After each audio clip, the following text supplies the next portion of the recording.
Hola, buenos días. Buenos días a todos. Bienvenidos y bienvenidas a este tercer día de trabajos del Congreso Iberoamericano de Educación Divergente. Les agradecemos mucho que nos estén acompañando el día de hoy en esta mesa número 5. La mecánica de la mesa la vamos a modificar un poco como la hemos venido haciendo por cuestiones de las preguntas. Hemos tenido mucha participación, afortunadamente. Entonces ahora vamos a trabajar primero la presentación de cada uno de los ponentes y ya que hagan su exposición, vamos a tener 10 minutos para que tengan la posibilidad de hacer algunas preguntas a los ponentes. En este momento empezaríamos con la maestra María Guadalupe María Guadalupe Jardón Gallegos, disculpen, quien nos va a presentar su trabajo y la dejo con ellos y muchísimas gracias por su participación y su asistencia.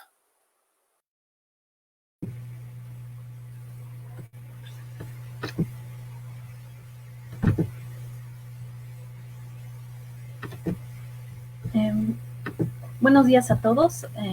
Gracias al Congreso Iberoamericano de Educación Divergente por la oportunidad de platicar con ustedes. Bueno, empezaremos hablando sobre la potencialización del talento mediante la capacitación del profesor en tiempos de la pandemia. Aquí vamos a ver la presentación. No se ve, maestro. ¿Me podría apoyar? Ya se ve. Bueno, vamos a hablar sobre el propósito. Bueno, vamos a hablar sobre la capacitación. Esto es cómo vamos a capacitar al docente. A esto me refiero como él ya en estos tiempos de pandemia podemos ver que su material o sus métodos son en manera presencial. Ahora va a ser de manera virtual. Hay que capacitar a los docentes para que puedan hacer su trabajo a distancia. En este caso, cuáles son los métodos, las herramientas que puede utilizar para poderlos llevar hasta el alumno. Aquí vamos a hablar también de aprender a reaprender. Esto que ya teníamos aprendido dentro del aula presencial, ahora podemos llevarlo también de manera virtual. En este caso, esas herramientas que teníamos podemos meterlas también de manera virtual. En este caso, bueno, puedo tener un pizarrón atrás y puedo seguir explicando, usar las herramientas como el plumón, distintas modalidades de manera virtual y también presencial. En este caso, también podemos hablar de cómo se potencializa tu talento. ¿Cómo voy a apoyar y fortalecer tanto al docente como al alumno? En este caso, por medio de esto estamos pasando acerca del COVID, bueno, el trabajo a distancia nos puede llevar a ciertas herramientas a poderlas utilizar de manera adecuada y que pueda dar clases por medio de la tecnología. Vamos a tener una intervención. En este caso, como ya les comentaba, son herramientas en el salón, que esto es prácticamente presencial con el alumno, que bueno, antes utilizábamos el pizarrón, los guises, los plumones, el lápiz, el papel, incluso computadoras, y también las actividades en el cuaderno, ejercicios en el pizarrón, etcétera. Bueno, podemos ver que estos materiales también los podemos utilizar de manera virtual. Mientras los estudiantes pueden vernos vía internet, podemos ocupar también estas herramientas, podemos poner un pizarrón atrás y poder utilizar estas mismas herramientas. Y también podemos darles esas actividades mientras yo les doy una actividad, ellos siguen haciendo su actividad en el cuaderno, en una hoja, y luego ya ellos me responden por medio del chat. Bueno, aquí seguimos hablando acerca de lo que pasó que sigue pasando de la pandemia.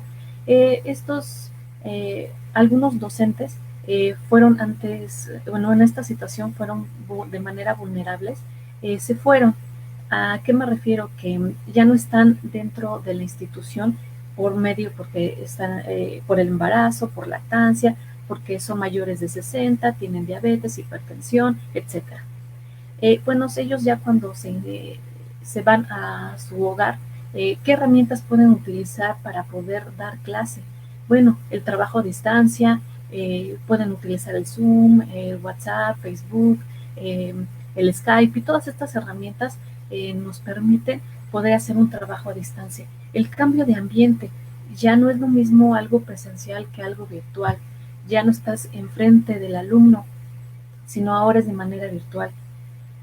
Una búsqueda de estrategias. ¿Cómo voy a buscar una estrategia para poder llevar al alumno y que pueda utilizar estas herramientas? Bueno, como ya sabemos, los estudiantes son de nueva generación, ya tienen más experiencia con las computadoras y bueno, se les puede dar estos tipos de herramientas para que ellos puedan mandar sus actividades, puedan mandar sus tareas o puedan trabajar en equipo. Búsquedas de herramientas.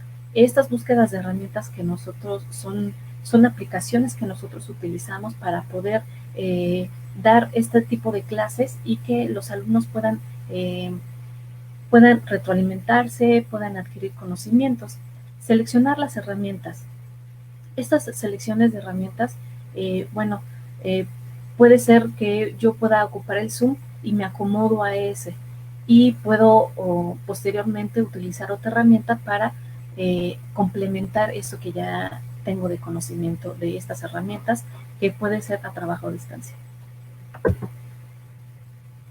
¿Cómo puedo romper mi paradigma de este docente que hace sus clases de manera presencial? Ahora lo voy a romper y voy a hacerlas de manera virtual.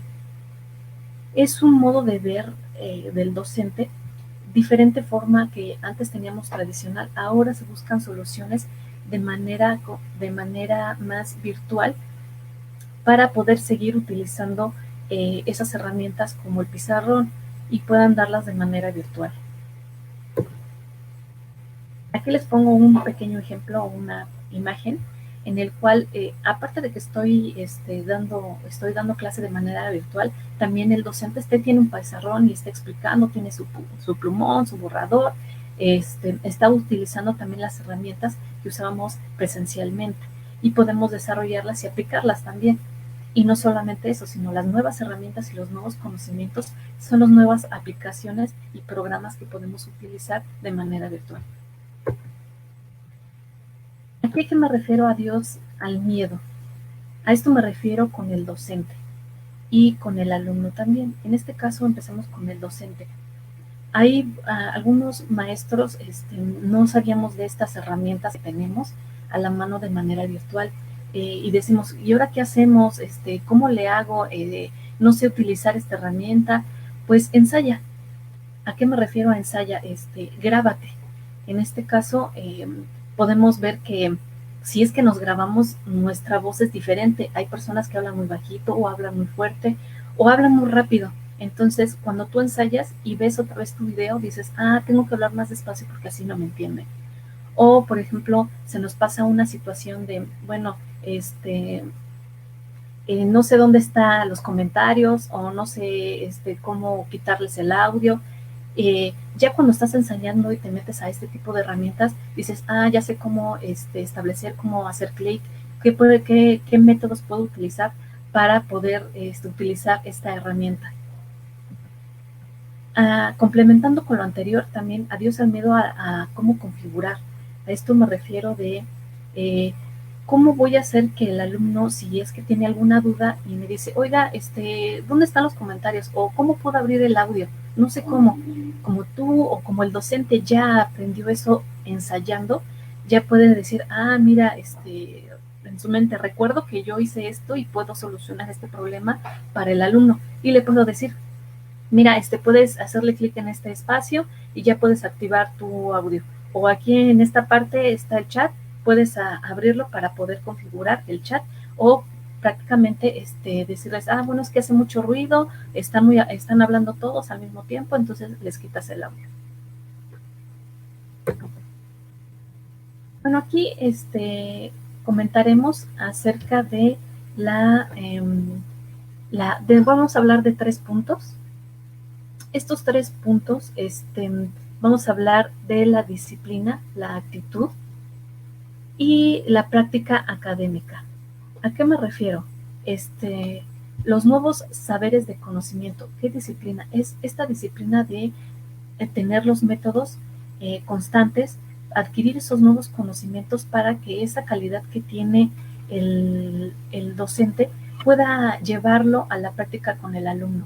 En este caso, estas nuevas herramientas, por ejemplo, en Google, tiene una herramienta donde pueden los estudiantes hacer sus tareas mutuamente en el mismo tiempo y entregarlas en Word, Excel, PowerPoint, dependiendo, y hacerlas conjuntamente y hacer un trabajo en equipo. La práctica académica son las nuevas experiencias que nosotros adquirimos. Estas nuevas experiencias son las nuevas aplicaciones que podemos utilizar, son los nuevos conocimientos que adquirimos dentro de manera virtual, y también podemos bajar por YouTube esos nuevos conocimientos de cómo se utilizan estas herramientas, o capacitar a estos profesores, a estos maestros que puedan utilizar estas nuevas aplicaciones. También la actitud. ¿A qué me refiero a la actitud? Es una disposición que debe de tener tanto el alumno como el docente, de decir, bueno, voy a utilizar el Zoom, y dices, bueno, voy a complementarlo con el Skype o voy a complementarlo con el Classroom. No solamente utilizar una herramienta, sino la disposición de poder utilizar esas herramientas nuevas, y también del alumno de decir, bueno, ya no estoy de manera presencial dentro del salón, ahora voy a utilizar estas aplicaciones de manera virtual para poder acreditar mis materias. Bueno, aquí hablemos sobre cómo se potencializa tu talento, tu creatividad. Vamos a utilizar un modelo de 4 pasos de los componentes de diseño tradicional.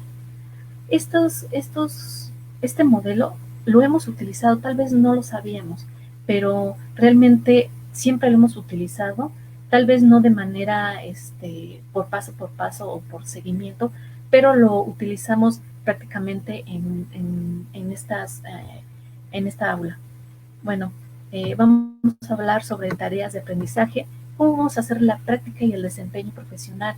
Estas tareas tienen que ser en algo que nos espera de practicar y practicar, enseñarnos y poder llevarlo a cabo y llevarlo de manera virtual y pasárselos a los alumnos. Punto número 2 es una información de apoyo. ¿A qué me refiero a esto? ¿Cómo comprender los conceptos? ¿Cómo el alumno puede comprender esos conceptos de manera virtual? Bueno, de manera virtual, cuando el docente está explicando cómo lo puede llegar, cuáles son los pasos a seguir, o cómo podemos utilizar estas herramientas de manera adecuada para que el alumno pueda acreditar sus materias, o si tiene alguna duda, apoyarlo de esta manera. Punto número 3 es la información bajo demanda. Esto es justo a tiempo. ¿A qué me refiero? A que el estudiante, si tiene algo que solicitar, por ejemplo, de manera virtual, que comenta, es que no sé utilizarlo, ¿cómo lo utilizo? O ¿cómo puedo hacer esto? O ¿cómo puedo utilizar Google para poder estar con mis compañeros y hacer la tarea al mismo tiempo, subir la información? Esto podemos ayudar también al estudiante cuando no manda sus tareas a tiempo, podemos ayudarlo y decir, bueno, más adelante pues puedes entrar, pero a tiempo. Punto número 4 son las prácticas parciales. Esto genera habilidades. Al docente, bueno, sus habilidades es dentro del aula. Ahora sus habilidades van a ser dentro de manera virtual. ¿Cómo puedo utilizar estas herramientas o estas aplicaciones para que yo no solamente me actualice, sino también actualizar al estudiante? Aquí vamos a ver los ejes de tu aprendizaje. Ser accesible. Aquí vamos a ver la interactividad, la virtualidad, la utilidad, creatividad y la autogestión. Aquí podemos ver que la accesibilidad es, como ya les comentaba anteriormente, utilizar estas aplicaciones como el Classroom, correo, Facebook, WhatsApp, el Google, y todas estas herramientas. Hay que perder el miedo, hay que saber que tú sí puedes. En este caso, que el profesor sí puede hacer, aprender estas actividades, estas herramientas, tener nuevos conocimientos y que puedan llevarlos dentro de manera virtual. Ser interactivo, también adiós al miedo, grábate, no le pierdas, no tengas el miedo de poder eh, hacerle clic a una aplicación que decir, ¿y ahora qué hago si lo descompongo y si se mete el virus? No, pierde ese miedo, atrévete a, a hacer o a actualizarte y utilizar estas herramientas. Tecnología de vanguardia, tal vez tengas tu celular y es nuevo, hacer unas aplicaciones, bajarlas, cómo utilizarlas. También esto también lo pueden centrar en el estudiante, que potencialice su talento, su práctica, tanto el docente como el alumno. También ser flexible, como ya les comentaba, recibir las actividades. En este caso, podemos saber que algunos estudiantes pues no cuentan con internet o en estos momentos como de que tenemos de esta pandemia, pues algunos no tienen internet, otros no tienen las facilidades de, bueno, es que yo salgo y veo el internet afuera, está todo cerrado, ¿cómo le hago? Ah, bueno, pues utilizo el celular, pues por ahí bajo las actividades, puedo subir las tareas y poder, también la facilidad que un docente puede darles es, bueno, mándamelas, no, pues no me las hagas en computadora, pero mándamelas por mensajes, por WhatsApp o por Facebook, la facilidad que tengan para poder acreditar sus materias. La creatividad, esto hablo también conforme todo esto global, es que tengan cómo resolver estos problemas, enseñar las soluciones para que puedan acceder a todas estas aplicaciones y poder llevar a cabo los nuevos conocimientos y aplicarlos dentro y fuera del aula, en este caso presencial o virtual. Bueno, ya por terminar en esta última presentación, les dejo con una reflexión. Yo como docente cuento con el talento para hacer frente a las adversidades que se presenten. En este caso, en el COVID, dices, bueno, ¿qué adversidades tengo? Bueno, es que ya no es presencial, ahora pues es virtual. ¿Qué aplicaciones voy a utilizar? ¿Cómo voy a resolver? ¿Qué talento voy a utilizar? ¿Cómo me voy a enfrentar a? También me adapto y tengo la disposición para el cambio. ¿Cómo me voy a adaptar yo como docente a esta pandemia? Y que posteriormente pues ya estoy en casa y pues no estoy haciendo en clases mis presenciales, ahora son virtuales. Tengo la disposición para hacerlo, para poder hacer que mis alumnos puedan realizar y darme sus actividades para poderlos acreditar. Bueno, todo esto es por el talento y la creatividad en esta situación no prevista por el COVID. Muchísimas gracias, se los agradezco.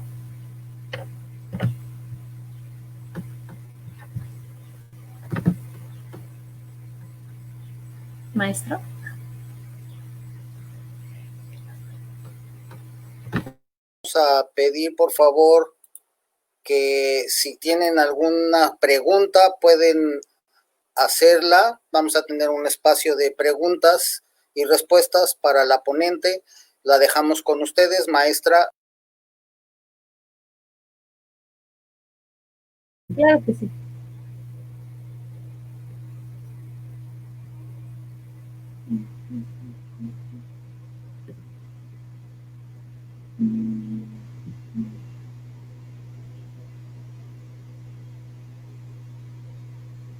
Usted está... ¿Cómo nos comenta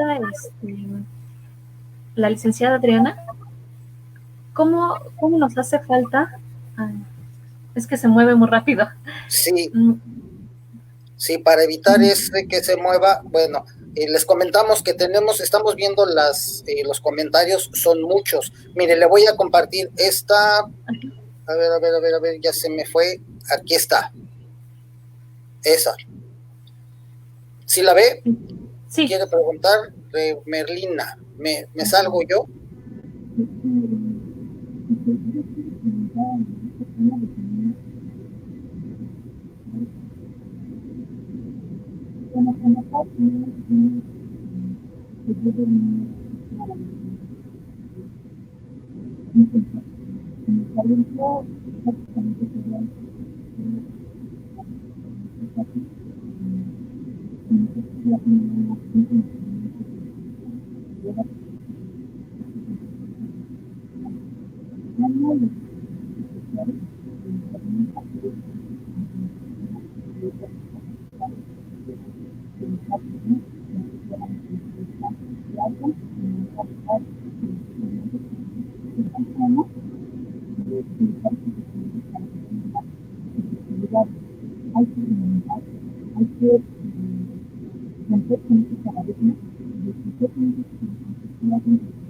Quiere nuevos conocimientos. Adiós al miedo.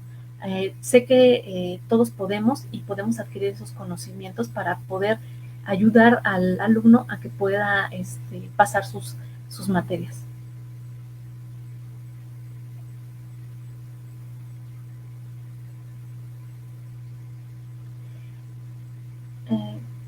¿Qué nos puede sugerir? Nos comenta Palomo.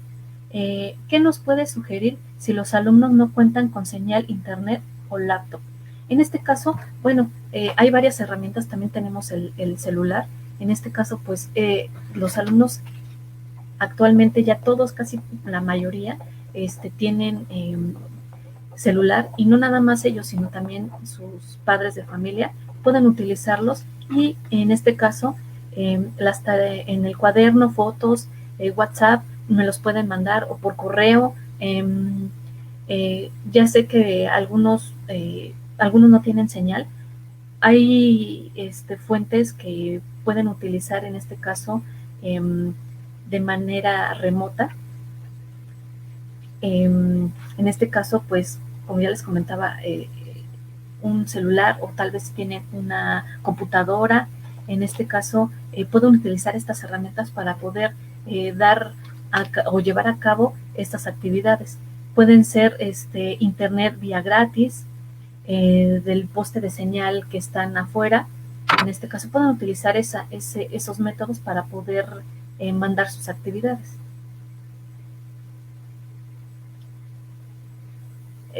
Nos comenta la licenciada Alejandra: a pesar de tener herramientas virtuales, en ocasiones no es posible tener el tiempo para cumplir con todos los requerimientos que se solicitan en las instituciones educativas. Por ello, ¿cómo cambiar un sistema que lleva 20 años de atraso? Bueno, las herramientas que ya tiene la institución, ¿cómo podemos hacer que el estudiante pueda mandar estas actividades? Proponiendo perder el miedo. ¿A qué me refiero esto? Que si ya lo tienes presencial, que puedas utilizar estas herramientas o estas aplicaciones que te pueden llevar más allá, para que el alumno tenga una calidad de cómo planear las acciones del docente y poder innovar a cada uno de ellos. Sé que ya tienen este sistema ya tiene más de 20 años, pero podemos cambiar, podemos llevar o tener más herramientas para poderle darle al alumno, no solamente quedarte con las anteriores, sino con las nuevas.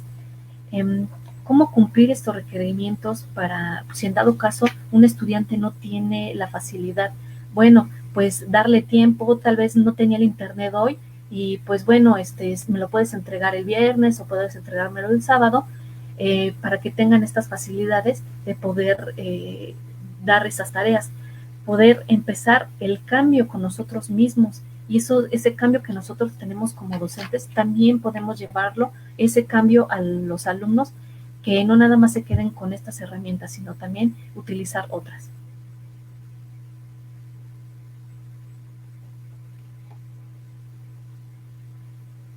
El licenciado Víctor nos comenta: es momento de utilizar todos los medios que tenemos a la mano: internet, teléfono, radio, televisión, correo convencional, fomentar la autogestión del aprendizaje.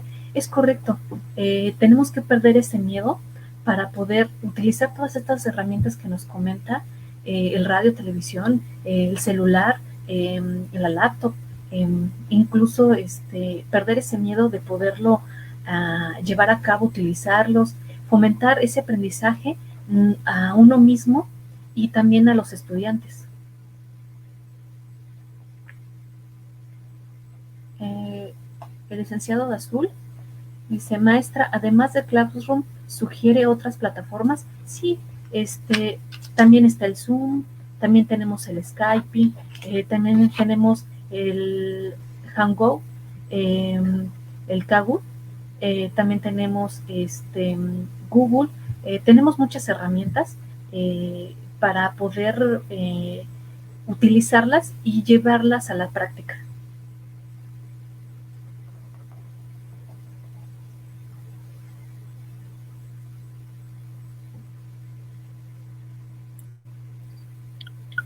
Pues les agradecemos mucho, maestros, su asistencia. Maestra, muchísimas gracias.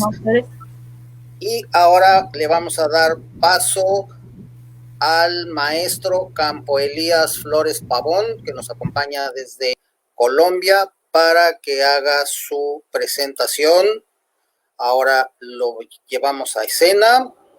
Listo, maestro, está usted.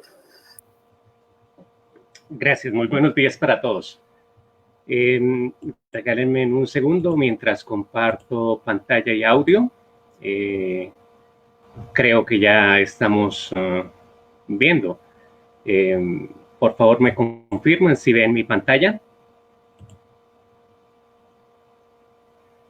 A ver, ya, ok, bueno, muchas gracias. Bien, vamos acá. A ver. Bien, bueno, la presentación se titula de la siguiente forma. La brecha digital, un reto en la educación superior virtual colombiana. Es una pregunta, ¿no? Es una presentación en conjunto con la profesora Jenny Patricia Acevedo Rincón de la Universidad del Norte, acá en Colombia, en Barranquilla, en la ciudad de Barranquilla. La Curramba, como nosotros le decimos, la bella, es muy hermosa. Yo pertenezco a la Universidad de Pamplona, en el estado de norte de Santander, cerca a la frontera con Venezuela. Bueno, como de manera contextual. Bien, ¿de qué va a tratar la presentación? Bueno, entonces tenemos que pensar un poco en la determinación socioeconómica, ¿no? En la que nace cualquier ser humano. Y nosotros alegamos en esta presentación, obviamente, que esto no debe ser impedimento para el acceso a los derechos de la información, la comunicación, el Internet, ni a las ventajas y oportunidades que ellos traen. Noción que nos permite plantear la pregunta si en la educación superior colombiana la brecha digital es un reto para proponer los modelos de educación virtual en tiempos de pandemia.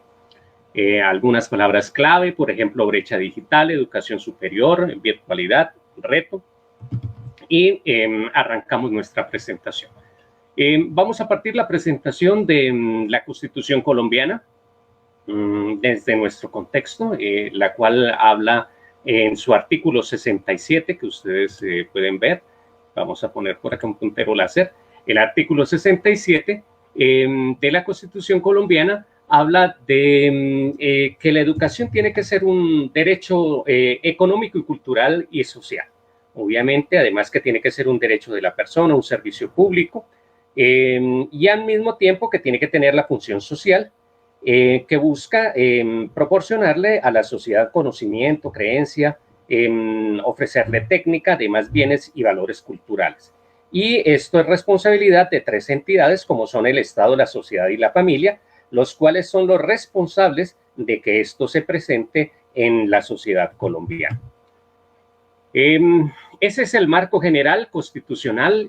Después en Colombia, en el año de 1992, se generó la famosa Ley 30, en donde se empezó a decir cómo tenía que ser la educación superior en Colombia.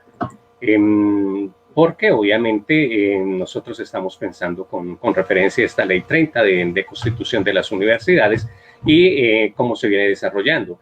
Más adelante, en el año de 1994, se creó la Ley 115 con el fin de particularizar ese servicio de la educación en Colombia. La educación en Colombia, ¿no? Está distribuida en varias escalas. En la Ley 30, bajo el artículo 20, 19-20, nos dice que la educación superior en Colombia se puede dar en universidades, en instituciones técnicas, escuelas tecnológicas, ¿no? Lo cual ofrece una clasificación A, y en instituciones técnicas profesionales. Eso sería como lo que abarca la educación superior colombiana con referencia a este modelo de educación. Y aún más, la Ley 115 de 1994 hablaba de las modalidades de formación, ¿no? Entonces, las modalidades de formación en la educación colombiana, bajo mandato de la Ley 30, según el artículo 20, nos dice que en su articulado 67 nos dice que tiene que haber una modalidad de formación técnica profesional presencial, ¿no? A propósito, o sea, no se habla de una educación virtual, salvo en algunos casos que tengan esa modalidad, y obviamente la modalidad de formación tecnológica relativa a programas tecnológicos, ¿no? Y la modalidad profesional relativa a programas profesionales. Entonces, están los programas técnicos profesionales, los programas profesionales y los programas tecnológicos enmarcados en la Ley 115 de 1994. Pero insisto, todo esto ha sido presentado o es presentado de alguna manera pensando en una educación presencial, más no en una educación virtual.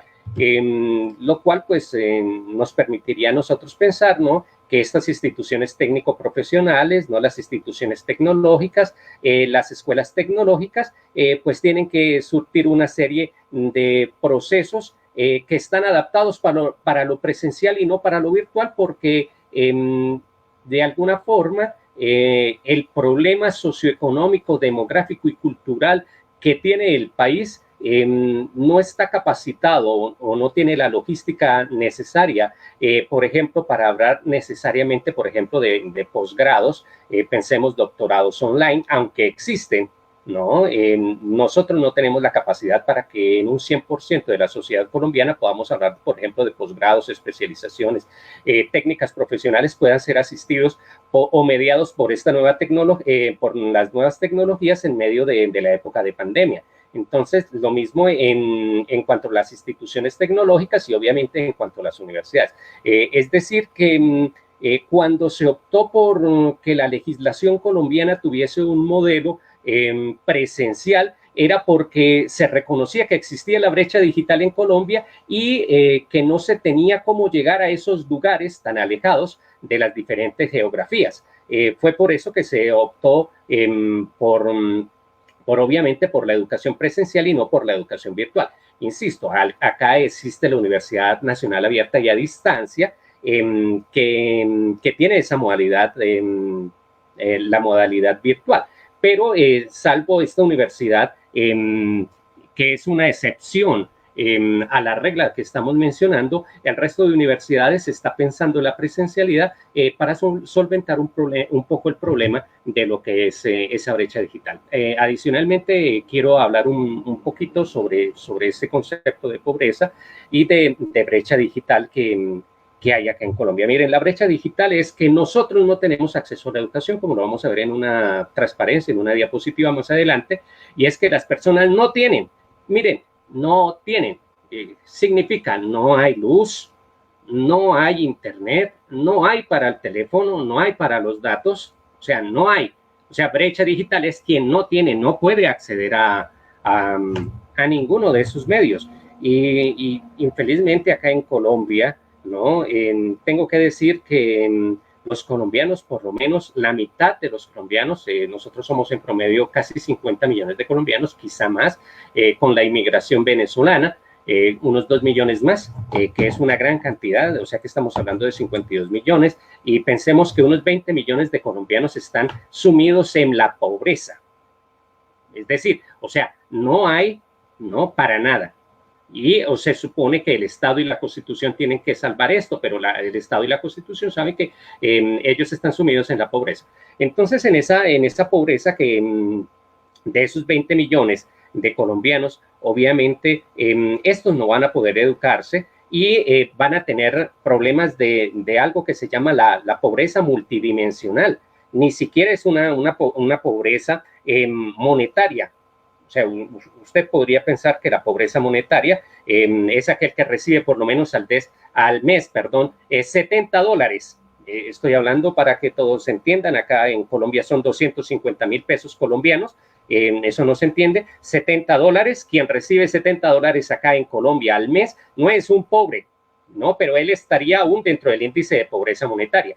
Y aún más, o sea, fuera de que hay pobres, la pobreza extrema, ¿no? Que es lo que se denomina pobreza multidimensional, que es quien no recibe al mes, obviamente, en estos $70 no alcanza a recibir $250 en promedio, que serían unos 9,6 millones de colombianos los que están en ese índice de pobreza extrema, o una pobreza multidimensional donde no hay acceso a la salud, a la educación, a la calidad de vida, a los primeros años de escolaridad que tienen que estar garantizados de los 5 a los 15 años. Entonces, digamos que la brecha digital, ¿no? Y la pandemia nos tienen sumidos en un modelo de educación que es complejo.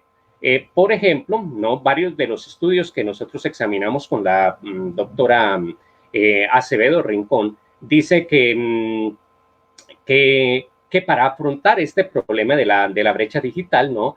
Se combinan, por ejemplo, teorías y modelos establecidos de aceptación de la tecnología con conceptos relacionados con las características y las preferencias de las personas y las limitaciones pragmáticas relacionadas con el acceso a esta. Siempre y cuando, ¿no? ¿Quiénes serían los que tienen acceso? Según Hustad y los demás que hicieron un estudio el año pasado, ¿quiénes serían los que tienen estos problemas? Lo que mencionaba un poco la profesora, la maestra María ahora, son los que tienen miedo a interrelacionarse con los elementos de la virtualidad, pero ellos tienen acceso a la virtualidad. Ya sean docentes, ya sean estudiantes, ya sean administrativos, ellos tienen acceso, pero quien no tiene acceso, pues no está en nada de esto y está por fuera, ¿no? Entonces, es decir, más allá de la demografía socioeconómica, se identificaron, por ejemplo, varios factores que contribuyen a que esta brecha digital influya en el proceso de la educación virtual en un lugar que es llamado Colombia en medio de algo que se llama la pandemia, ¿no? Entonces, usted, por ejemplo, puede pensar que para afrontar este sentido de la educación virtual en medio de la brecha digital están, por ejemplo, los problemas de motivación. O, por ejemplo, están los rasgos de personalidad, ¿no? Entonces, usted tiene apertura o es una extroversión o es concienzudo frente a este hecho. O, por ejemplo, usted ha desarrollado o está desarrollando habilidades digitales. Sin embargo, insistimos, para que se puedan presentar estos factores y para que se pueda presentar este proceso, usted tiene que tener acceso a los medios digitales de la educación digital.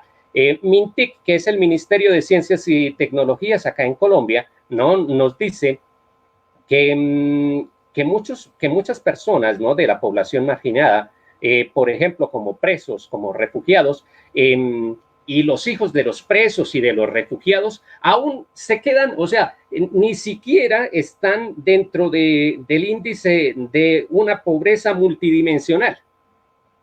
O sea, ellos están por fuera de la escala social y ya les mencionaba que son más o menos en promedio, pueden ser más, 2 millones de venezolanos que llegaron como inmigrantes, más las personas que están encarceladas, ellos no están ni siquiera dentro del concepto de brecha digital, sería una brecha digital extrema, ¿no? Y los hijos de ellos, obviamente, no van a poder superar el proceso de educación que se viene mencionando. O sea, es decir, que estos meses de pandemia ha ahondado las diferencias, ¿no? Entre quienes tienen acceso a la educación de quienes no tienen acceso a la educación. Bueno, esos son los estudios del ilustre Hustad, que ha desarrollado en el año 19. Entonces, ¿cuál debería ser el modelo de educación superior en Colombia en medio de la crisis sanitaria, ¿no? Para la realidad colombiana, ¿no? Pues entonces lo primero que tendríamos nosotros que decir es, 1, tendríamos que pensar en superar esta brecha digital, ¿no? 2, tendríamos que pensar miren, brecha digital es que existan torres, computadores, tabletas, celulares, y que los pobres, es decir, los que están por fuera de esa pobreza multidimensional, ¿no? Y los que son pobres multidimensionales y los que tienen pobreza monetaria puedan acceder a eso, a los computadores, a las torres de internet, al servicio de internet, ese que mencionaba la profesora ahorita, de colgarse al lado de un poste para poder hacer, pero tiene que existir el poste y tiene que existir el medio para que eso se pueda dar. Entonces, mire, se tiene que superar la brecha digital, ¿no? Y esa brecha digital tiene que estar pendiente de los que están excluidos, ¿no? Porque obviamente existe una cosa que se llama la brecha digital extrema de los inmigrantes venezolanos, en el caso de Colombia, que ellos como desposeídos, ¿no? Intentan educar a su prole en el suelo colombiano en medio de una pandemia. Y esto no se ha pensado, por lo menos acá en Colombia. O sea, se ha hablado de dar subsidios a estratos 1 y 2, pero es que hay gente que está por fuera del estrato 1 y 2, que son acá en Colombia, que hay 6, estrato 1, 2, 3, 4, 5, 6, es gente que tiene muchísimo, el de estrato 6 y el de estrato 1 no tiene nada. Estos señores que están acá, los venezolanos, los inmigrantes, no tienen nada, nada es nada, lo único que tienen es su vida, ¿no? Y sus hijos, y obviamente pues estos también por el derecho internacional humanitario tienen preferiblemente el modelo a la educación. Entonces el modelo de educación tiene que, miren, superar la brecha digital, superada la brecha digital, concentrarse en las personas que tienen una pobreza monetaria, una pobreza multidimensional, y adicional, centrarse en una pobreza de las personas, por ejemplo, como en el caso de los venezolanos que son desposeídos. ¿Cuál debería ser el modelo de educación superior en medio de la crisis sanitaria para la realidad colombiana? Entonces, acá hay 9 pasos. Entonces, uno, tiene que ser democrática. Alguien preguntaba ahorita con referencia a la maestra, decía, ¿cómo hacemos para superar 20 años? Pues primero tenemos que pensar que la democracia tiene que ser incluyente, ¿no? Y no un derecho de los que tienen acceso a los medios. Entonces, eso se tiene que enfatizar acá en Colombia y en México y en Panamá y en Ecuador y en el lugar que sea. 2, los procesos de paz, ¿no? Como procesos de fortalecimiento al posconflicto que vive Colombia, porque Colombia está en medio de un proceso de posconflicto con la guerrilla de las FARC-EP, ¿no? Que ya no son FARC-EP, Ejército del Pueblo, Ejército Revolucionario, sino que son un movimiento político acá en Colombia. Y como estamos en un proceso del conflicto, la educación de la pandemia no puede descuidar este proceso de conflicto porque lo está descuidando. Bueno, tiene que generar pensamiento crítico, tiene que ser autodidacta, ¿no? Tanto en docentes, en estudiantes, en administrativos. Ese pensamiento crítico nos llama a no dejarnos guiar por lo que los medios de comunicación presentan como bulos, tener criterio, tener la capacidad de aprender porque yo quiero, superar esa parte motivacional. 4, recordar los 4 pilares de la educación, es decir, la educación virtual en Colombia en medio de la pandemia, en medio de esta crisis de brecha digital, tiene que aprender a conocer, aprender a hacer y aprender a vivir juntos. Eso es lo que tiene que generar la educación virtual acá en Colombia. Tiene además que ser una educación integral, es decir, que aprovechar las plataformas que las personas puedan hacer preguntas de comprensión, además preguntas que sean libres, que no sean coaccionadas, sino fruto de ese pensamiento crítico. Tiene que darle a usted la libertad de expresar sus dudas, porque el docente pregunta, ¿usted entendió? ¿Y qué estaba explicando usted? Pues lo de matemáticas, pero también al estudiante de matemáticas le interesa comprender cómo económicamente en su casa no hay para el almuerzo, no hay para el desayuno. Él necesita un conocimiento contextual y que esté aunado obviamente en procesos de libertad dados por el pensamiento crítico. Tiene que ser una educación B-Learning, blended learning, ¿no? Es decir, una educación que combine elementos sincrónicos y asincrónicos, es decir, que tú te puedas conectar así como lo estamos haciendo en este momento, pero al mismo tiempo que, miren, sea breve y que usted la pueda hacer offline. O sea, usted apague el computador, monte unos contenidos y que el estudiante tenga la posibilidad, ¿no? de retomar de manera sincrética lo mejor de cada uno de estos elementos. 7, no debe llevar los vicios de la educación presencial. ¿Cuáles son nuestros vicios de la educación presencial? Una clase tiene que durar 2 horas. ¿Por qué? Porque así lo dice el horario, el currículo de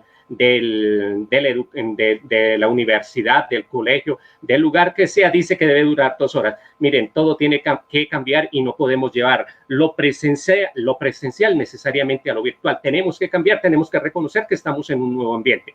Tiene que ser más breve, ya lo decía, que la educación presencial tiene que pasar de ser una educación muy extensa a una educación breve, tiene que ofrecer un sistema evaluativo, ¿no? Diferente, en donde el error, ¿no? Es la forma mejor de aprendizaje, ensayo-error. Por ejemplo, ¿cómo vas a evaluar? Antes tú en la presencialidad evaluabas una vez, ¿no? Y automáticamente recogías la hoja, calificabas y sacaste mal. Si sacaste 4 sobre 10, no sé, tú eres malo, no aprendiste, no me pusiste cuidado. Pero ¿qué tal si la educación virtual nos da la posibilidad de unas herramientas que ellos puedan aprender a través del error? Te equivocaste la primera vez, vuelve, inténtalo, a ver si mejoras. Y él mismo va haciendo procesos de enseñanza. La educación superior virtual en Colombia, ¿no? Tiene que pretender un ayornamiento, ¿no? Una revolución o modernización a la que se somete una cosa, ¿no? Introduciendo, por ejemplo, las tecnologías, pero sin perder el prestigio no alcanzado por instituciones educativas en la modalidad presencial. Es decir, que nuestra educación virtual tiene que ser una educación virtual de calidad, ¿no? Que tiene que garantizarse, y esa garantía es que tiene que llegar a todas las personas. Y mire, el artículo 67 de la Constitución de Colombia dice a todos los que estén en suelo colombiano, sean extranjeros, no sean extranjeros que se hayan acogido acá al suelo colombiano, se les tiene que garantizar la educación y no tiene que ser excluyentes. Bueno, conclusiones. Entre los retos de la educación superior en Colombia, en medio de la pandemia, está la apuesta a superar la brecha digital. Es una cosa que se tiene que superar. No podemos hablar de educación virtual si los estudiantes no pueden conectarse. 2. Pese a la realidad de brecha digital que circunda acá en Colombia, no se ha caído en el esnovismo de una tendencia mundial. Miren, cómo se decidió en México, cómo se decidió en Colombia, en Ecuador, en Brasil, que los estudiantes tenían que hacer educación virtual. No fue porque los dirigentes no se reunieron, ellos no se reunieron, ¿no? Y dijeron, miren, nosotros hicimos un estudio de la población mexicana, colombiana, peruana, donde sea que usted esté, ¿no? Y debido a las capacidades y condiciones que nosotros tenemos, las fortalezas en tecnología, vamos a optar por la educación virtual. Fue un esnovismo. Lo hizo Italia porque ellos tenían buena infraestructura, lo hizo España porque tenía buena infraestructura, lo hizo Estados Unidos porque tenía buena infraestructura. Y mire, a pesar de que de que Italia, España y Estados Unidos tenían buena infraestructura, ellos aún tienen brecha digital y ellos le han invertido más de 10 años y muchos millones de dólares y de euros a ese proceso del fortalecimiento de las estructuras y ellos aún con brecha digital. Nosotros, ¿qué hicimos? Miramos qué había hecho Estados Unidos, miramos qué había hecho España, miramos qué había hecho Italia y Francia y los países primermundistas y dijeron, si ellos hicieron educación virtual, pues nosotros vamos a hacer educación virtual. Eso fue un esnovismo y fue una falta de un estudio concienzudo por parte de los ministerios de educación para haber abordado el problema de la educación acá en Colombia, sobre todo. A pesar de los esfuerzos, aún Colombia no es una sociedad tecnologizada. Nosotros estamos lejos de ser una sociedad tecnologizada y eso que ahora somos miembros de la OCDE, ¿no?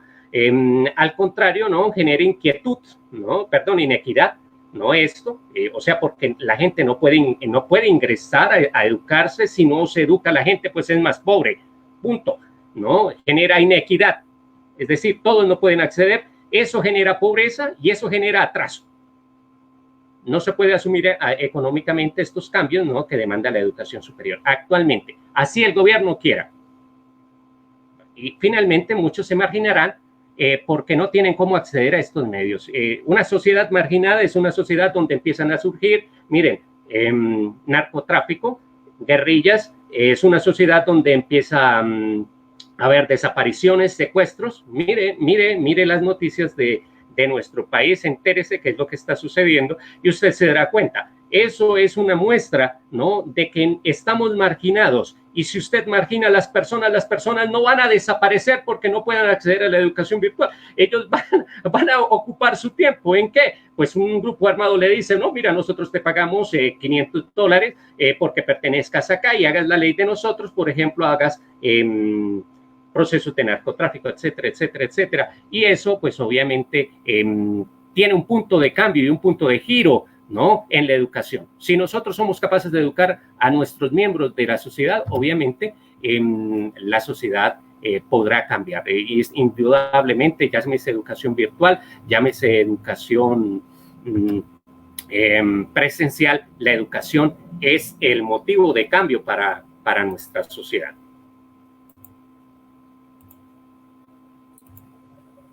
Muchísimas gracias, maestro Campo.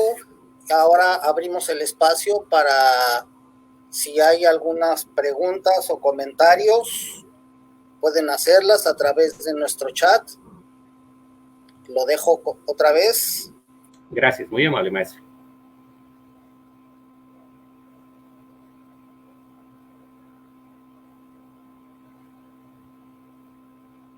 A ver, miren, acá dice Zik Asu. Hay desigualdad en referencia al acceso a la tecnología, pero de todas maneras esto no implica un obstáculo. Si bien es cierto, esto no implica un obstáculo, estimada, creo que es una dama la que está escribiendo, esto no implica un obstáculo, ¿no? Díganme, solo díganme, ¿cómo va a ser alguien que no tiene, pero créame, o sea, es que todo el mundo cree que hoy día todo el mundo tiene un celular, que todo el mundo tiene un computador, que todo el mundo tiene una tableta, que todo el mundo tiene para un plan de internet? Si no hay acceso a esto, miren, no hay educación. Y hay muchos. Yo no estoy hablando que sean esos 20 millones de pobres acá en Colombia, ¿no? Pero de esos 20 millones de pobres, mire, vamos a pensar en un número irrisorio, en 100,000. De 20 millones, 100,000 no tienen acceso a esto. ¿Cuánto creen ustedes que con cuánto se va a conformar una guerrilla? En Colombia las FARC, miren, inicialmente fueron 5,000. Y 5,000 nos hicieron la guerra, ¿no? Por 60 años.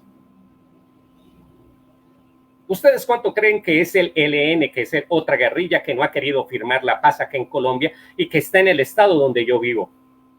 Y están haciendo otra que es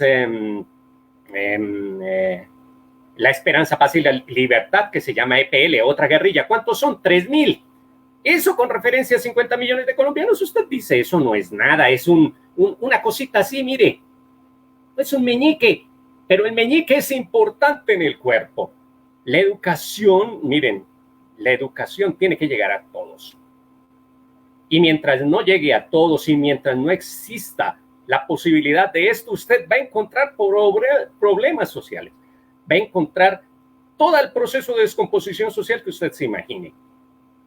Mire, el problema no son los que asisten a la educación virtual. Yo los felicito, me parecen muy bellos, les aplaudo las iniciativas. Mi preocupación y la preocupación de la profesora Acevedo es de quienes no pueden acceder. ¿Cómo hacemos? Usted me puede preguntar, ¿y cómo hacemos para llegar a ellos? Mire, tendríamos que volver a la época de la radio.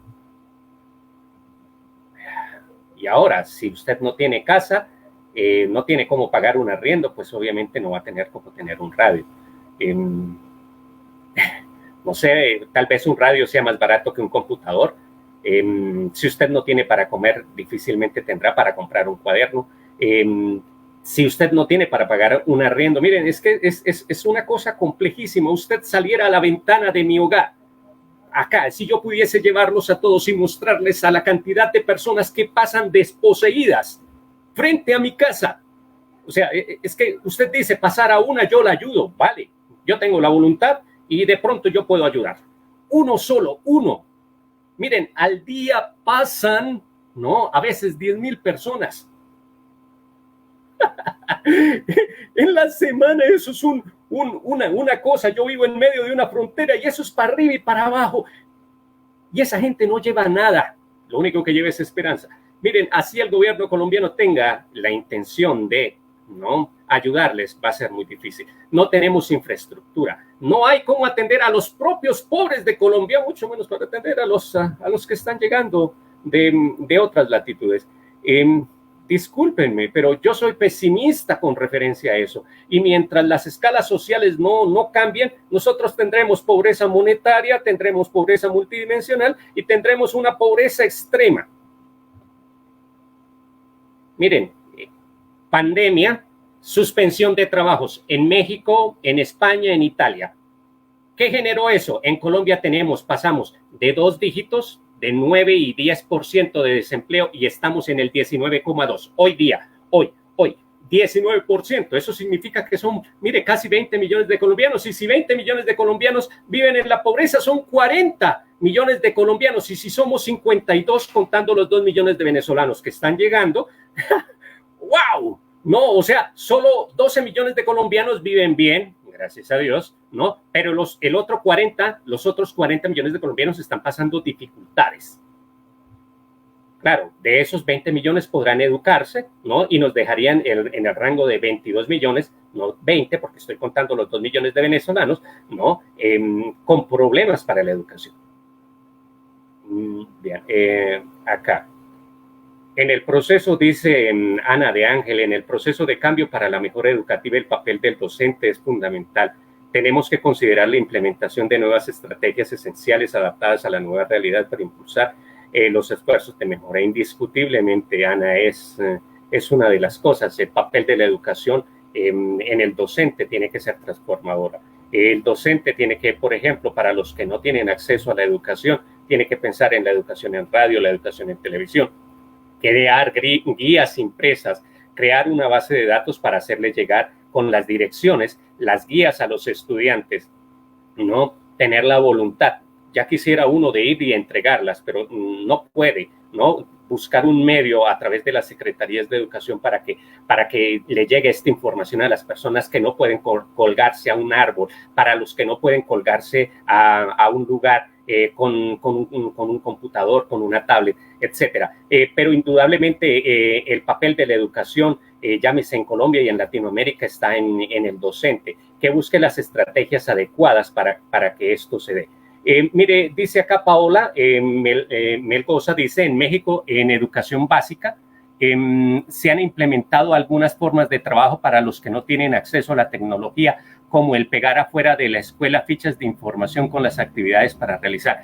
Magnífico, Paola, me gusta muchísimo esa idea. Sería para hacerlo. Ahora, acá la geografía es quebrada. Nosotros tenemos 3 cordilleras, ¿no? Yo vivo en una de ellas, y en las 3 cordilleras hace que las distancias sean lejanas y a veces el estudiante tenga que caminar 2 horas, ¿no? De su hogar para que llegue a la escuela. Ahora, la pregunta es, ¿el docente se quedó en medio de esta pandemia en la escuela a la cual iba una vez por semana? Posiblemente no. El docente tenía una familia, una vida privada con que responder, ¿no? Y se fue a trabajar con los que se podían conectar. Pero me parece excelente iniciativa para la parte urbana. Para la parte rural, insisto, tendríamos que pensar en buscar una manera de distribución, quizá por líderes comunales, por líderes sociales, que ellos se encarguen de hacer esa distribución de esas fichas, pero me parece excelente. Acá hay algo un comentario, no sé si decía impotencia docente, no sé dónde lo vi. Ah, sí, impotencia para el docente, Carla. Sí, yo me siento impotente. No con los que puedo educar, con los que no puedo educar. Una impotencia y unas ganas de gritarle al mundo y al gobierno que se acuerde de los que no puede, de los que no puede educar.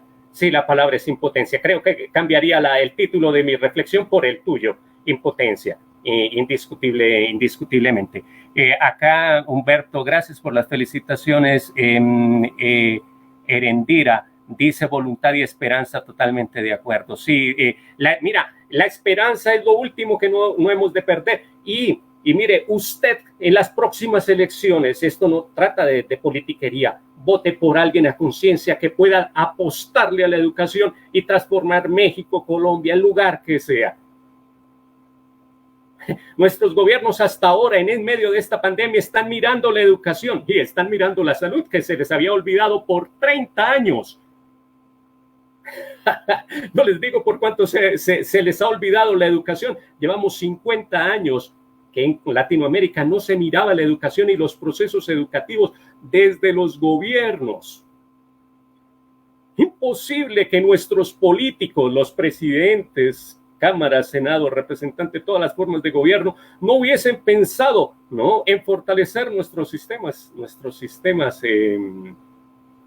educativos y en mejorarlos. Lo hubiesen pensado en vez de pensar en procesos de corrupción, no estaríamos tan, ¿no?, inmersos en la brecha digital. Pero yo tengo la esperanza de que esto pueda cambiar a futuro. En la actualidad es muy difícil que la cosa pueda hacerlo. ¿De qué hay opciones? Las hay, indiscutiblemente, Lorena, y las hay, yo estoy contigo. Pero son difíciles porque no dependen de mí, sino dependen de una superestructura que se llama gobierno.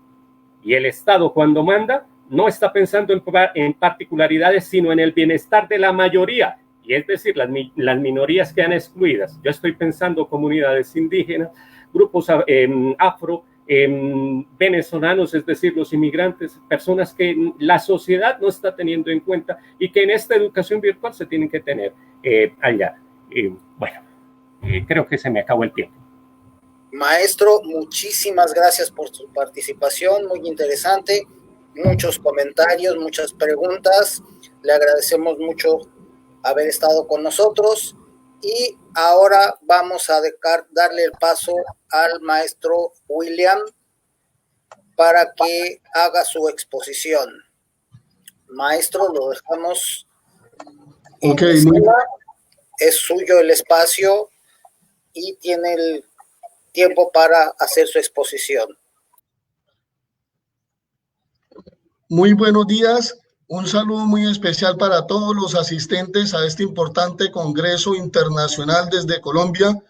Para mí es un honor estar representando a mi país y como educador, entonces vamos a llevar adelante esta sustentación de esta ponencia, la cual se titula El aprendizaje significativo contribuye al desarrollo de habilidades comunicativas en niños especiales. Es una pregunta demasiado amplia, pero intentaremos responder en estos 30 minutos que tenemos para todos ustedes. Para lo cual, entonces, voy a compartir pantalla con todos ustedes.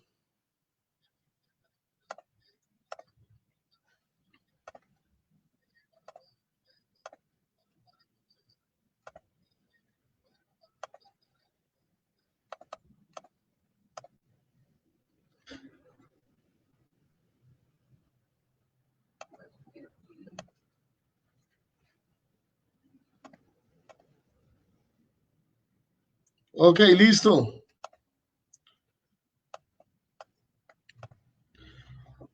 Bueno, arrancamos diciendo lo siguiente. La Constitución Política de Colombia, que es la carta magna más representativa que tiene Colombia, expedida en el año de 1991, contempla varios artículos que van dilucidando lo que va a ser la educación colombiana para las postrimerías y nuevas generaciones. Artículos que en un comienzo no tenían correspondencia a la realidad que se estaba viendo en el aula de clase, por cuanto no existía un decreto como es el 1421 del 29 de agosto, donde se diera cumplimiento a la inclusión de estudiantes con necesidades educativas o especiales o en condición de discapacidad. ¿Esto qué quiere decir? Que antes, como no había una directriz que señalara el cumplimiento y la aceptación de la integración de estos estudiantes al aula de clase, entonces muchas veces no eran recibidos o no se les aprobaba el cupo en las instituciones educativas, aun cuando habían artículos que debían, por ejemplo, el 13 habla de la protección de los derechos de los niños en todos sus aspectos. El artículo 44, que consagra los derechos fundamentales de los menores, infantes. El artículo 67, que habla de la educación como un derecho, pero aún así no se tenían en cuenta. Tuvo que salir entonces ese decreto 1421 para dar cumplimiento a esa inclusión en el aula de clase de esos estudiantes con necesidades educativas especiales. Fue entonces cuando la escuela empezó a dar pasos agigantados en la diversidad, en la inclusión, incluso en la integración de todas estas personas con los demás. Este reconocimiento del otro, esta aceptación del otro pese a sus limitaciones, esta alteridad correspondía con todos los estamentos institucionales, es lo que hace posible entonces un cambio en la educación colombiana, en las escuelas, donde la escuela debe entrar a flexibilizar sus diferentes prácticas pedagógicas. Por eso se da lugar entonces a esa incursión, a ese nuevo manejo de prácticas pedagógicas donde se debe llevar la mirada hacia otros modelos pedagógicos, incluso a rescatar lo mejor de cada modelo pedagógico para poder avanzar en esa transformación. Fue entonces cuando el sistema educativo tuvo que adaptarse al estudiante y no el estudiante al sistema. Esas fueron las palabras en su momento de la ministra de Educación, Janet Gia, cuando expidió este decreto. Con este decreto, entonces, se crea la educación inclusiva, que hace posible la integración de todos los menores con necesidades educativas especiales. Sin embargo, nos encontramos que aun cuando la educación es un derecho consagrado en la Constitución Política de Colombia, el artículo 67, pese a aunque dice que la educación debe ser gratuita, aún no es gratuita en todos los niveles, por cuanto a nivel superior los estudiantes tienen que pagar unas matrículas, pero por el hecho de vivir en esta pandemia han tenido que crear nuevas ofertas con nuevas promociones y con nuevos descuentos que permitan atraer al estudiantado y que el estudiantado se quede incluso continuando sus estudios. Entonces, fíjense que aunque la Constitución nos dice una cosa, tuvieron que pasar en 1991 muchos años para que la educación se volviera inclusiva. Entonces nos encontramos con una serie de normas, artículo 8 de la ley 1098 del 2006, ley 1618 del 2013, artículo 67 de la Constitución Política de Colombia, artículo 44 de la Constitución Política de Colombia, artículo 46 de la ley 115 de 1994 o Ley General de Educación de Colombia, decreto 1421 del 29 de agosto del 2017, artículo 13 de la Constitución Política de Colombia, artículo 2 de la ley 1618 del 2013. Incluso el Estatuto de Profesionalización Docente, el 1278, habla ya de esa integración de esos estudiantes para que haya un adaptamiento en todas las diferentes prácticas. Entonces, a partir de esas directrices, es como nos hemos propuesto llevar la mirada hacia otros elementos de diferentes modelos pedagógicos para rescatar entonces el aprendizaje significativo, entendido por Ausubel, por Novak y otros autores. Un aprendizaje significativo es significativo cuando no es arbitrario y puede relacionarse con los presaberes, con los conceptos que ya tienen los estudiantes.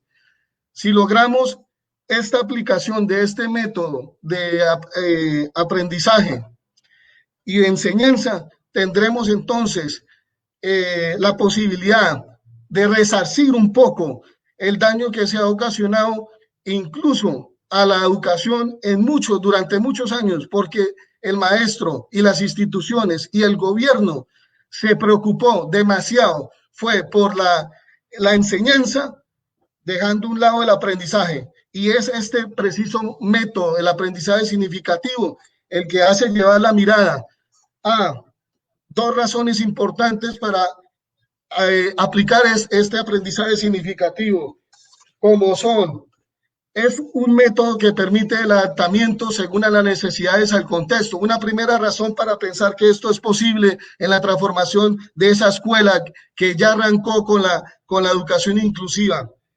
Y otra segunda razón, es cuando nos podemos interesar por las condiciones y por las propiedades de ese aprendizaje que se da a conocer, que se explica con los estudiantes, pero que es el maestro quien debe también analizar su práctica pedagógica y revisarse a sí mismo para poder entender que esto es posible también en esa transformación de sus prácticas.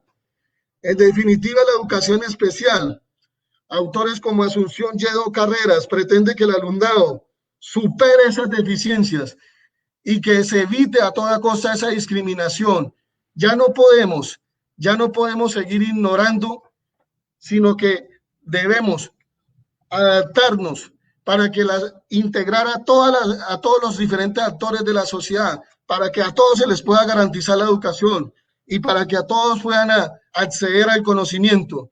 Pese a esta pandemia, algunos quedan limitados, como lo señalaba el maestro Campo, el que me antecedió como ponente. Importante presentación y exposición de este maestro, con datos muy certeros, muy contundentes en cuanto a cifras, estadísticas.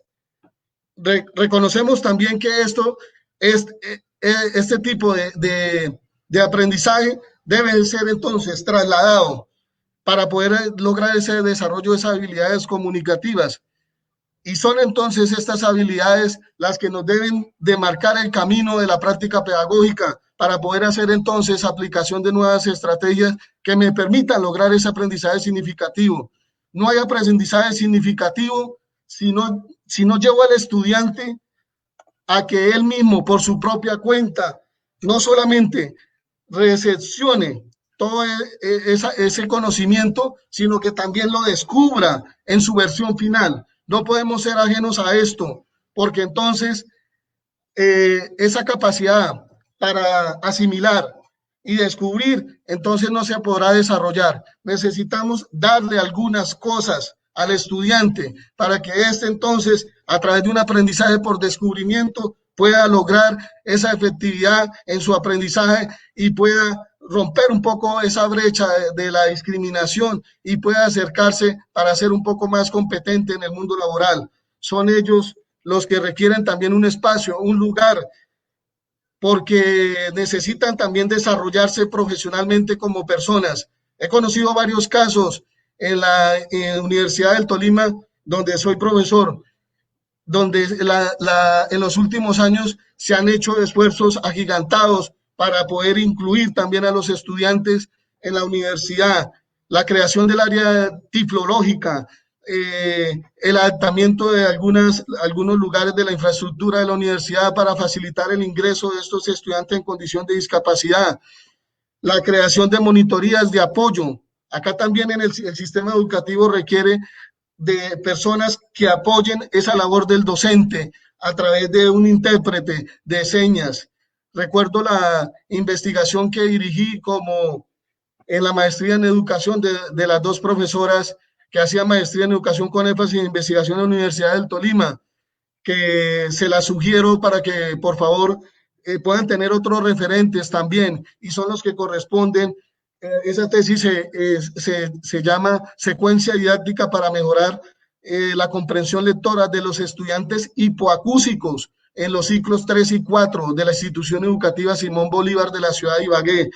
Tesis que fue meritoria, 4.9 de 5, pero para mí significó todo un reto también, porque me llevó también a vivir más esa humanidad, a entregarme por el otro, para que estos estudiantes, a través de estas profesoras que hacían su maestría, pudieran también lograr esos conocimientos que se requieren en los diferentes ciclos. Entonces, ¿qué se requiere para esa implementación en el modelo educativo colombiano? Algunas condiciones como son que el contenido del aprendizaje debe ser potencialmente significativo, es decir, debe permitir ser aprendido de manera relevante, que aprendan de manera significativa, que lo que aprendan hoy les pueda servir para mañana, que lo que aprendan hoy les pueda garantizar la aplicación en sus diferentes prácticas sociales y laborales. Una segunda condición, que el estudiante debe poseer en su estructura cognitiva los conceptos utilizados previamente formados de manera que el nuevo conocimiento pueda vincularse con el anterior. Es decir, que todos aquellos conceptos, presaberes, puedan entonces ser asimilados y adaptados a ese nuevo conocimiento que se está adquiriendo en el aula de clase para poder avanzar y lograr entonces esa asimilación. Una tercera condición, que el alumno debe manifestar una actitud positiva, por más que haya una dificultad, sea en el hogar o sea en la institución, debemos entonces no permitir que esto nos afecte, porque de esto se trata, el control de las emociones para lo que corresponde a la competencia tímica, saber controlarme frente a esas dificultades o esas emociones que se generan por esas dificultades difíciles por las que a veces atraviesan las personas, pero ante todo, asumir de manera positiva ese nuevo aprendizaje para lograr la significación. Es decir, que haya una disposición para relacionar el material de aprendizaje con la estructura cognitiva particular que posee. Y cuando hablamos de necesidades educativas especiales, lo que se pretende es implementar esto en las diferentes necesidades educativas especiales. Sin embargo, habría que hacer un esfuerzo mayor frente a aquellos estudiantes que tienen déficit cognitivo, porque tocaría aplicar otro tipo de estrategias. Hago esa excepción. Por lo tanto, un aprendizaje significativo cuando puede relacionarse de modo no arbitrario y sustancial. Ya lo decía Ausubel, Novak y GNC. Por consiguiente, en el marco de una educación inclusiva, las instituciones no solo deben cumplir su función social, no solamente las instituciones, sino también los docentes tienen esa función social para con la sociedad, que el Estatuto de Profesionalización Docente prescribe en el artículo 46 que señala: las instituciones educativas que en la actualidad ofrecen educación para personas con limitaciones las seguirán presentando, adecuándose y atendiendo los requerimientos y la integración social y académica y desarrollando los programas. ¿Eso a dónde me lleva entonces? En el caso de la tesis que relacionaba, donde fui director de esa tesis, debe comenzar con la incursión del diseño de currículos flexibles, porque son los currículos flexibles los que me van a permitir transformar las instituciones al interior de sus lugares de trabajo. Esos currículos flexibles hacen posible también tener nuevos elementos pedagógicos, epistemológicos, que hagan posible un sistema didáctico o por lo menos una didáctica hablando de los componentes de la pedagogía. Entonces, decía que entonces se requiere un apoyo especializado. ¿Por qué no pensar en un currículo que le brinde la posibilidad al estudiantado de recibir clases de lenguaje de señas? ¿Por qué no pensar en un currículo flexible que le brinde la oportunidad al estudiante de recibir un curso de primeros auxilios? ¿Por qué no pensar en la necesidad de crear un currículo flexible que también se mire en otros deportes como ping-pong de mesa, como tenis, como básquetbol, como taekwondo, como karate y otros deportes que se pueden llevar a la práctica en las instituciones educativas?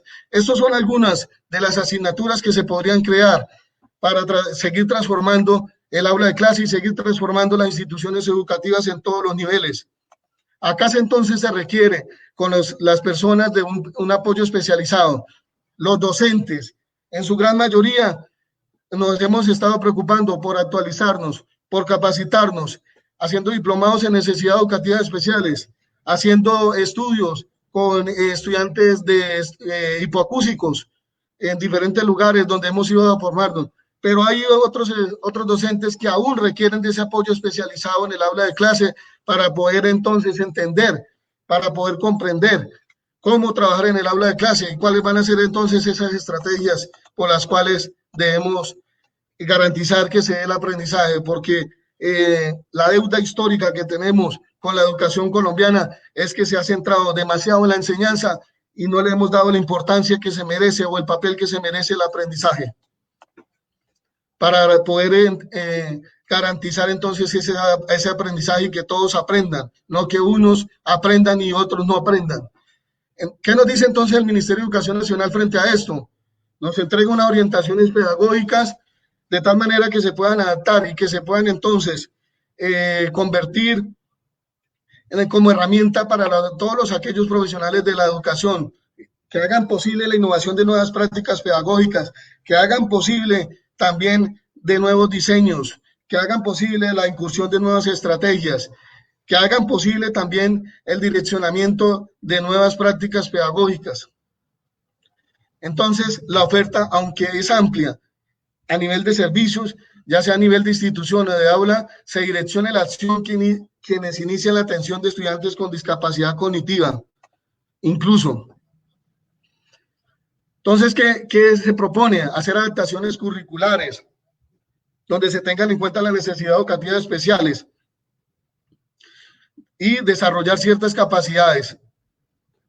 Pero necesitamos que esas capacidades se logren con las dimensiones de las competencias, donde están las habilidades. Por eso es importante las estrategias que utilicemos en el aula de clase. Según Asunción Lledó Carreras, decía que la educación especial, centrada totalmente en el déficit del alumno y en la necesidad de expertos y especialistas.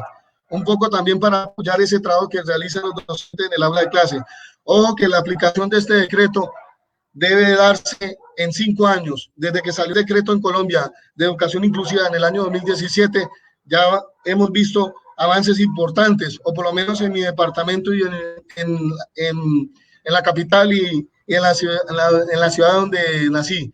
Se han visto pasos agigantados para hacer ajustes razonables, o los famosos PIAR personalizados de cada estudiante que tiene estas necesidades educativas especiales, apoyados por especialistas, quienes diagnostican, quienes terapeutan y que se complementan con las instituciones educativas, como fundaciones que tienen que ver y que han trabajado incluso cuando yo fui secretario de Educación de Purificación, nos apoyaron muchísimo, como el programa UNAFA, como la Fundación IMIS y Familias con Bienestar, otro programa de la Fundación Pitufos, 3 programas que apoyaban muchísimo los diferentes procesos de enseñanza-aprendizaje en el aula, para el aula de clase. También de alguna manera el aprendizaje significativo contribuiría al déficit del alumno, dado que el origen de la teoría del aprendizaje significativo está en el interés. Decíamos que tenemos que centrarnos precisamente en ese interés para poder entonces conocer y explicar las condiciones del aprendizaje. ¿Cómo se hace aprendizaje? ¿Será que sí se estará dando? Debemos entonces todos preguntarnos en el aula de clases si todos están aprendiendo. La educación especial debe superar sus deficiencias. Adquiere una serie de conocimientos y hábitos que le puedan dotar de una mayor autonomía, es decir, para que el estudiante sea libre, que aprenda a través de la lectura también a manifestar sus hábitos, sus deseos, sus opiniones, que no tenga miedo a nada, pese a la dificultad por la que esté atravesando, y que desarrolle habilidades que le permitan también ser competente frente a otros estudiantes que no cuentan con alguna limitación. Todos estos elementos son importantes para el desarrollo de la aplicación del método de aprendizaje significativo en el aula de clase, para lograr entonces el desarrollo de habilidades comunicativas. He traído, por ejemplo, algunas cosas, algunas herramientas. Voy a salir tantico de compartir pantalla para poderles mostrar. Y lo siguiente.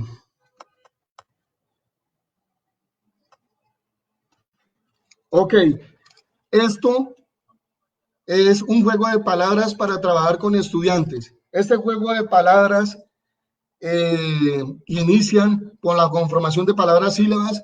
Me va a permitir entonces que estos niños puedan aprender de manera significativa, que puedan entender cómo nace la lengua y que puedan entender cómo empieza el código escrito, pero también me va a garantizar, pese a lo que está ocurriendo con esta pandemia, que poder llevar este mismo material diseñado a EducaPlay, un programa que funciona online con internet, pero también podríamos mirar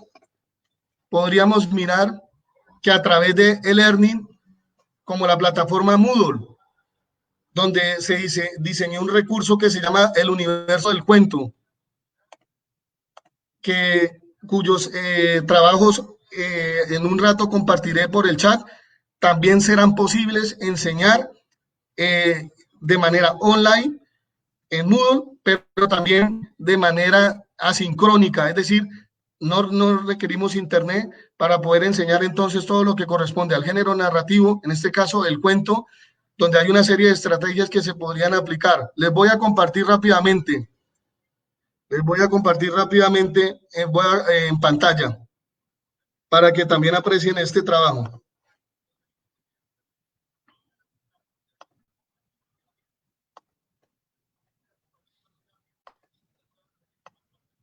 Ok, acá aparece Recursos Digitales Educativos de la Universidad del Tolima, un trabajo que se desarrolló para los docentes cuando los pude lograr capacitar en un diplomado de ayudas tecnológicas, de recursos digitales. Entonces, este es el ejemplo. A veces el docente también debe convertirse en el ejemplo para que los demás puedan aprender. Ese es un trabajo que se titula El universo del cuento como instrumento para la creación de mundos posibles. Está al alcance de todos. Ustedes lo pueden consultar, lo pueden descargar y lo pueden trabajar sin internet, descargando el archivo. Entonces, por ejemplo, acá está la introducción. Ahí está cargando.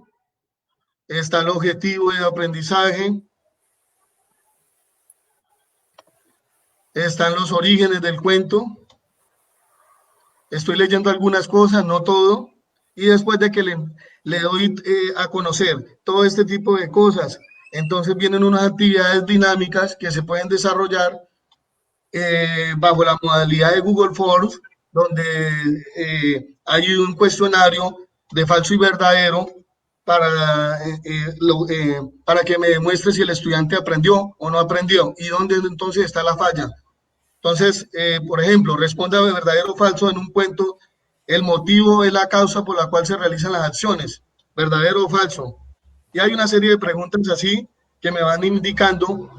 O les recomiendo la técnica de close, donde cada 5 palabras usted llena el espacio en blanco que se encuentra.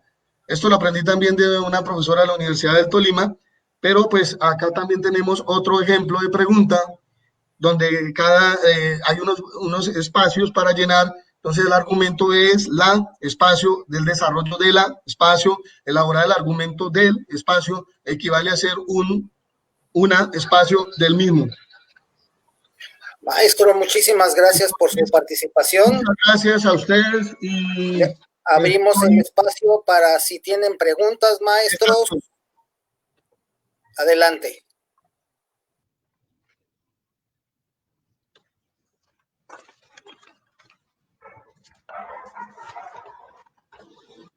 Ok.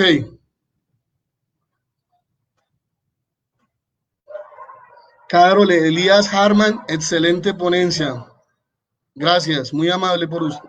Pregunta, Marea Fresca, se llama así en Facebook, dice, pregunta, ¿cómo atender la diversidad en la educación digital y disminuir las barreras? Alcancé a leer hasta ahí.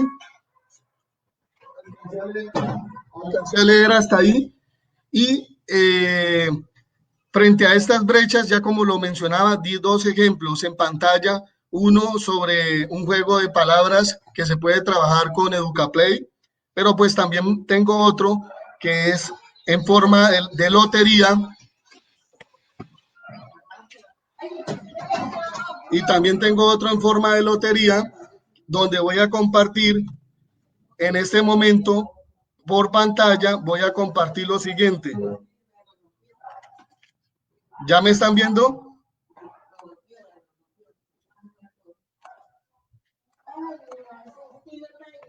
¿Ya me están mirando?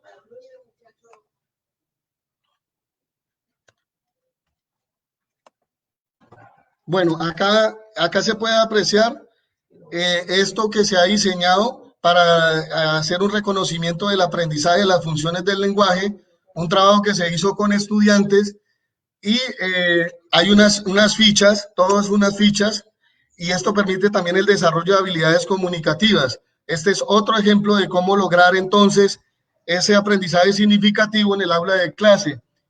y frente a esta brecha, aunque exista esta brecha digital, debemos entonces seguir reconociendo que es posible de manera online y de manera sincrónica, es decir, materiales que puedan funcionar desde las tabletas sin internet, como por ejemplo el recurso que acabo de presentar, que era una OVA, un objeto virtual de aprendizaje para enseñar el género narrativo, en este caso el cuento. Entonces, con eso respondo a la pregunta de la que se denomina marea fresca. No sé, otra pregunta. Algunas otras estrategias para la significancia de los aprendizajes en la virtualidad. Totalmente de acuerdo. Yo he presentado 4, pero pues pueden haber muchos más. En la tesis que dirigí en la Universidad del Tolima, la secuencia didáctica fue implementada, no se quedó en el diseño o en la planeación de una secuencia didáctica para ser abordada por talleres desde los diferentes niveles de lectura, sino que se implementó para los estudiantes hipoacúsicos en una plataforma que fue Moodle. En esa plataforma están están las preguntas para abordar por niveles en los diferentes ciclos. Con esto también cierro entonces el comentario que hacía, el aporte que hacía la otra persona. Adriana Arriaga menciona cómo hacer cuando no estás capacitado para atender los niños con discapacidad motriz. Bueno, ya lo decía yo mencionaba 3 fundaciones que fueron vitales para el apoyo en el aula de clase. Sin embargo, tuvimos una maestra especializada que ella daba orientaciones pedagógicas a los demás compañeros en el aula de clase y esto facilitaba el aprendizaje y podían llegar entonces a los demás, porque pues a los docentes no todos manejan el lenguaje de señas, por poner un solo ejemplo. Entonces esta profesora se encargó de enseñarles a otros para que pudieran ir entendiendo su lenguaje y poder entonces adaptarse a esas necesidades educativas especiales que se van dando en el aula de clase.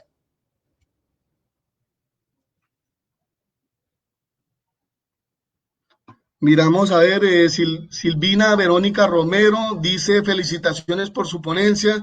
A usted, Silvina, muchas gracias por estar acá y yo tan solo he hecho algunos aportes y lo que les sirvan con mucho gusto.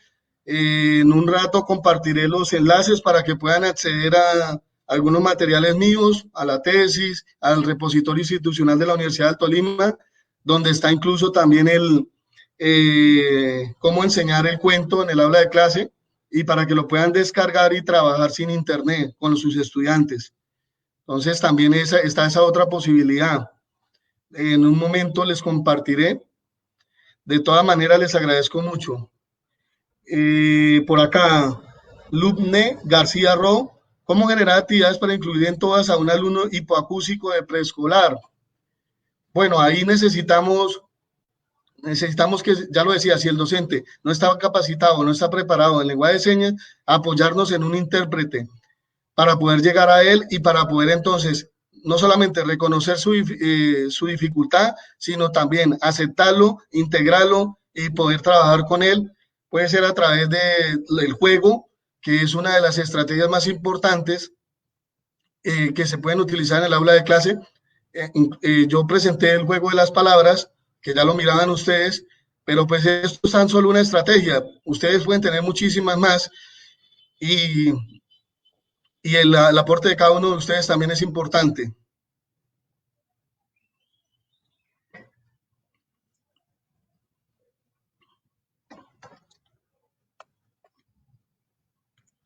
Julio Espejel, otra ponencia de calidad, gracias. No, yo tengo que agradecer muchísimo a todos mis docentes que me capacitaron para poder llegar a este momento tan importante, porque han sido muchos años, incluso muchos años de esfuerzo y sacrificios hasta llegar hasta la maestría. La idea es hacer el doctorado más adelante, pero ahí vamos. De todas formas, humildemente les he podido llegar a donde he llegado, pero ahí estamos para ustedes. Mil gracias, mil gracias. Maestro, pues muchísimas gracias por su participación, le agradecemos mucho y vamos ahora a pasar a nuestro último trabajo del día de hoy, de esta mesa, con el maestro Edwin Hernán. Mil gracias, doctor Enrique. Gracias, buen día.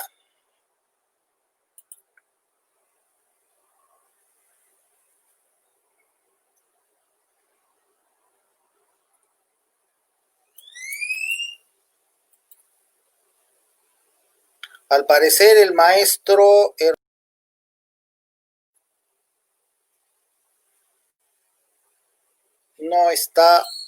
no tiene prendida su cámara.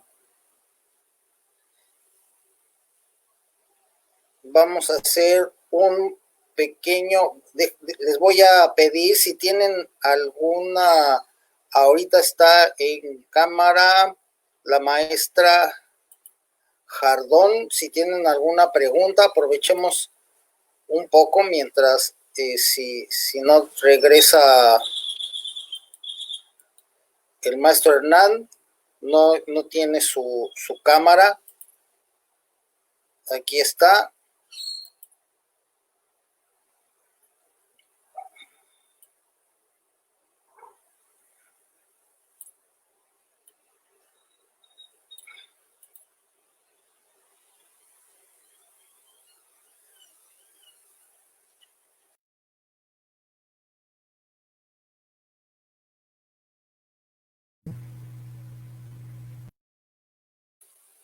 Bueno, al parecer, entonces, no hay ahorita preguntas, no está apareciendo el maestro Hernán, no sabemos si tuvo alguna situación técnica, en cuyo caso, entonces, pues les agradecemos mucho su presencia, maestros, maestro William, maestro Campo, maestra María Jardón, les agradecemos mucho su presencia, sus comentarios y los esperamos en la siguiente mesa, que es a las 12 del día, en nuestra última mesa, que es la mesa número 6. Que tengan ustedes un excelente día, una excelente tarde y estamos en contacto.